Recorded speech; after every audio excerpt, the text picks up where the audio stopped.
O Forte Pau-X, fundado pelos portugueses em 1697, na parte mais estreita do Rio Amazonas, como forma de proteger os domínios da coroa de invasores, deu origem ao que primeiro chamou-se Missão de Santana, e que posteriormente, em 1758, receberia o nome de Vila de Óbidos. E no seu avanço, passou a receber inúmeras levas de estrangeiros, destacando-se italianos e também os judeus marroquinos. O meu pai veio de Marrocos com 13 a 14 anos de idade, mandado buscar por um tio que exercia o comércio em Parintins.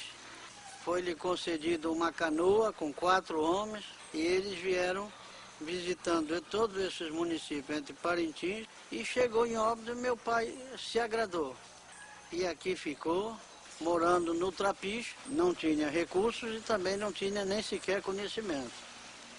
E vendia na cidade, como se vende hoje doces no cinema, vendia botões, agulhas, essas miudezas, e com isso foi ganhando a vida. Isso aqui é a parte mais estreita do Rio Amazonas, chama-se a garganta do Rio Amazonas.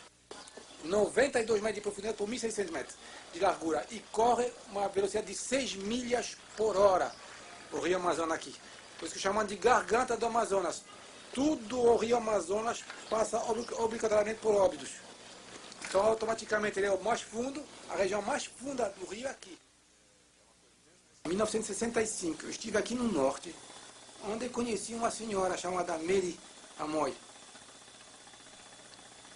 E tudo bem, começamos a conversar, não é bem namoro, mas uma simpatia, né? Ela esteve lá, foi para São Paulo, lá começamos a namorar. Em 1966 eu casei na cidade de São Paulo e fui convidado pelo irmão dela, o Isaac Amoy, a fazer parte da equipe de trabalho deles. E vim para cá, para o norte, para Óbidos. Depois de Belém, Óbidos era o segundo porto exportador do Pará. Entre as 3 usinas nós tínhamos uma média de 2.000 pessoas que trabalhavam entre a juta, castanha e serraria. Sou e Amoy e companhia, a firma Amoy. Depois nós tínhamos Chocró e companhia e Belisha, o velho Jaime Belisha, que depois passou agora atualmente por Marco Jaime.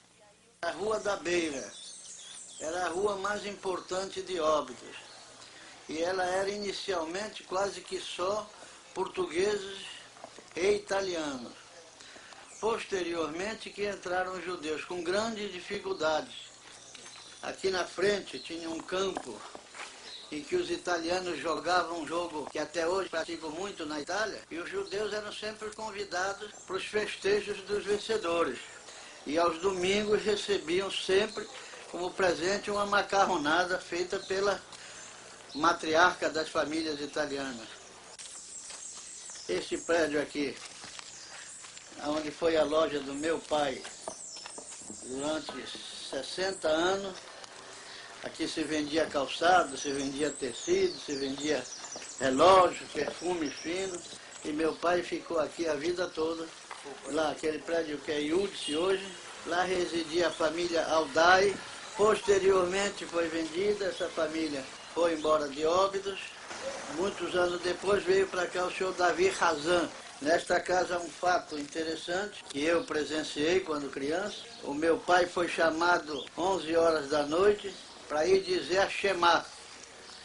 E felizmente chegou rapidamente, porque era vizinho da casa de residência do meu pai, e ele faleceu ouvindo a Shema, depois de tantos anos. Lá aquela casinha, que tem uma janela aberta, foi a residência do meu pai durante a vida toda aqui em Óbidos. Esse prédio serviu como sinagoga. Se reuniam aqui sábado, Páscoa. Naquela época dava acima do necessário, eram muitos forasteiros que vinham no regatões, então se fazia a reunião aqui. A única coisa que a gente faz aqui, fazia, quando eu cheguei, era dia de Yom Kippur. Se reunia na casa da minha sogra, dona Rebeca Moy.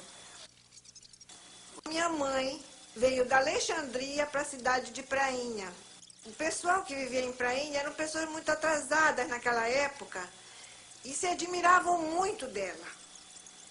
Tudo que ela usava, porque você sabe que nos países árabes, de qualquer maneira, mesmo no centro, as joias são muito usadas. E ela tinha muitas joias, muitos brincos. E ela usava. O pessoal da cidade começaram a chamá-la de Dona Rica, quer dizer, a Dona Rica. E que a mamãe não se incomodou com isso, porque o nome Rebeca era pouco usado, ninguém conhecia. E ficou Dona Rica, até no final da vida dela, ela foi Dona Rica. Você sabe que a vida não é feita só de trabalho, né? E os nossos patrícios, todos tinham um momento para brincar, para gozação. Bom, nós tínhamos aqui um patrício que, dia de Kippur, ia para as nossas cerimônias todo novo. Impecavelmente, roupa nova, sapato novo, isto todos os anos. No outro dia, ele já no começo, começava a atender os fregueses. E um falava que precisava de um sapato. Tem um sapato bom, folgado, que não dê calo, perfeitamente. Eloy, que era o funcionário de confiança, vai buscar aqueles que tem lá em cima, que são os sapatos só para freguês especial. Era o sapato que ele tinha usado. Colocava no pé do caboclo, às vezes dava o dobro do pé. Mas aí ele riscava um pouco e dizia, tá batendo algum calo? Não, então tá bom. Deixa aí mesmo assim, folgado, que tu vais andar muito. E assim ele ia vendendo peça por peça. E nós nos perguntávamos por que ele não precisava.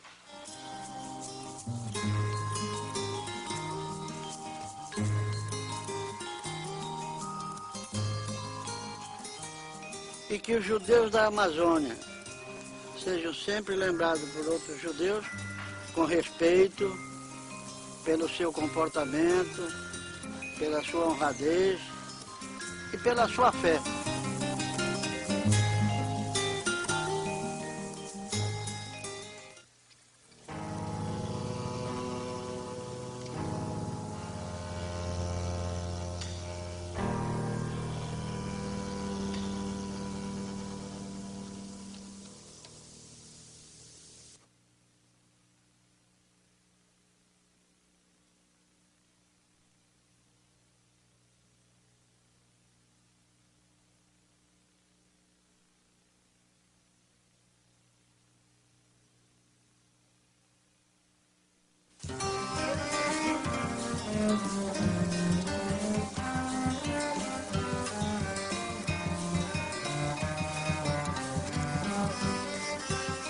Francisco Xavier de Mendonça Furtado, que era irmão do Marquês de Pombal, foi incumbido de vir oficializar os povoados portugueses da Amazônia.